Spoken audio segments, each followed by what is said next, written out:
Occultists around the world believe that once a symbol is created, it acquires power of its own, and that the more secret it is, the more power it has. They believe the greatest power of all is created in the symbol if the uninitiated never discovers that it even exists. This reminds us of the Jonathan Livingston Seagull phenomenon that I mentioned previously, where demons seem to assign themselves to positions created by men to be worshipped. So someone can create a symbol with the wicked intention that it should represent something diabolical, and then because of their motives in creating it, the symbol indeed takes on that power which has been imbued into it. It's nothing less than witchcraft. But if secrecy gives strength to the power of the symbols, they need to give them double meanings to help with the concealment. Albert Pike, a 19th century 33-degree Mason, wrote an authoritative and infamous book revealing the secrets of the craft called Morals and Dogma. In it he writes, "Masonry, like all the religions, all the mysteries, hermeticism and alchemy, conceals its secrets from all except the adepts and sages or the elect, and uses false explanations and misinterpretations of its symbols to mislead those who deserve only to be misled, to conceal the truth, which it calls light, from them, and to draw them away from it." The adepts, sages, or elect refers to those of the 33rd degree or above, the so-called illuminated ones. Morals and Dogma was never intended for the eyes of the lower Masons or the profane non-Masons. The title page of the book asks that anyone in possession of a copy should return it to the lodge upon his withdrawal or death, so that it would never reach a mass audience. Copies have, however, crept out of the lodges, and its contents are available for public consumption. Albert Pike says of the symbols within Freemasonry, "Part of the symbols are displayed there to the initiate, but he is intentionally misled by false interpretations.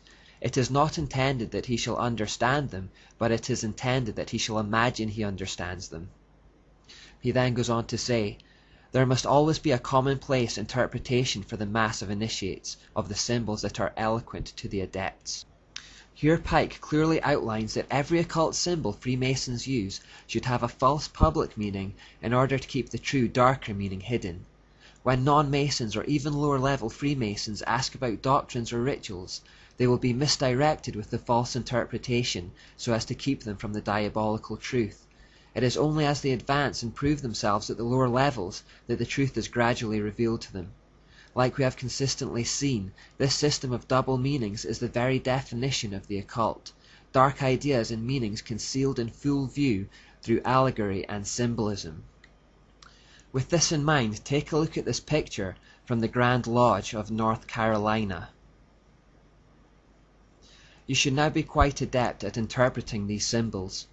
There's the sun representing Baal, there's the moon representing Aserá, an all-seeing eye above everything representing Lucifer. The rays coming from the eye signify that Lucifer claims to be the giver of enlightening knowledge. 33-degree Mason Manly P. Hall explains of the all-seeing eye. The all-seeing eye symbolizes God, who is obeyed by the heavens, manifested in the heart, and will reward the righteous. This symbol is famously represented on the US $1 bill and is depicted by an eye in the pyramid. The pyramid is incorporated in the symbol because God is the great architect. Now we know that the eye doesn't represent God at all, but represents Lucifer, and so that's a misdirection. You will also notice that the sun and moon are above columns. This is a new one, but columns in Freemasonry represent gods. Therefore this image in its entirety, which is replicated frequently in the craft, shows a sun god, a moon goddess, and above and behind them all is Lucifer. Columns are also phallic symbols. Albert Mackey, 33-degree Freemason, writes, "The phallus was an imitation of the male generative organ. It was represented usually by a column, was surrounded by a circle at the base." The circle at the base represents the female vulva, and therefore inserting the upright column into the circle makes it a sexual symbol, and that brings us back to this symbol we looked at earlier. An article in a Masonic bulletin says, "The female principle, symbolized by the moon, assumed the form of a lunette, or crescent, while the male principle, symbolized by the sun, assumed the form of the lingam and placed himself erect in the center of the lunette, like the mast of a ship." Remember the mast and ship symbol from Catholicism. There are so many ways to express this exact same idea. We saw earlier that the obelisk outside the Vatican made this point and circle symbol from the air, but you will find these obelisks or Asherah poles literally all over the world. The most imposing and important ones are to be found in the major cities or power bases and financial capitals, but wherever you live, you will probably not have to go far to find one close to you. This obelisk is from London, and this one is from Paris, and this one is from New York. And these were all taken directly from Egypt and rebuilt in their new locations in the 19th century. The London and New York obelisks are a pair, while the twin of the Paris obelisk is still in Egypt.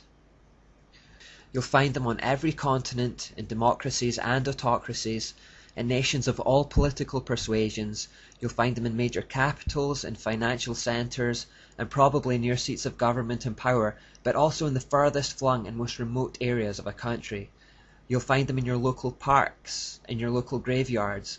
They are all pervasive around the world and are nothing but sexual symbols representing the satanic sun god, Baal. During the summer of 2009, while still researching the series, I visited the Wallace Monument in Stirling, Scotland, and suspected just from its design that a Freemason may have been involved. These suspicions were quickly confirmed. It was in fact designed by a Freemason. Now obviously it could be argued that most towering buildings today are column-shaped, so a level of common sense must be employed. Not every skyscraper was designed to be a hidden symbol. However, you will find that wherever Freemasons have been involved, sexual connotations are no accident. You will also see obelisks very frequently in graveyards. Often they are for deceased Freemasons, but again, this is not always the case. It appears to have just become the fashion for some, and many may have picked them without realizing their origin. Remember the recurring mountain theme from earlier also. Satan likes to claim the high points in his bid to become the Most High. With that knowledge, I looked for the high points in Scotland's capital city, Edinburgh, to see if there was an obelisk present. Sure enough, on Carlton Hill, there is a significant one that gives views over the whole city.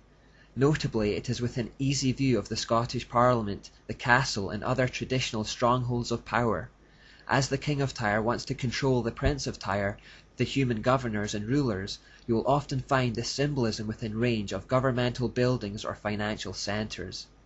There is also a theory that these monuments are built along ley lines being geometric lines that run along landscapes, connecting ancient or secret features together. The idea is that they are channels along which energy can flow between points.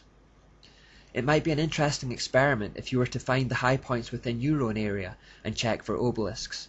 If there are no obelisks, you may instead find stone circles or other deliberately designed shapes.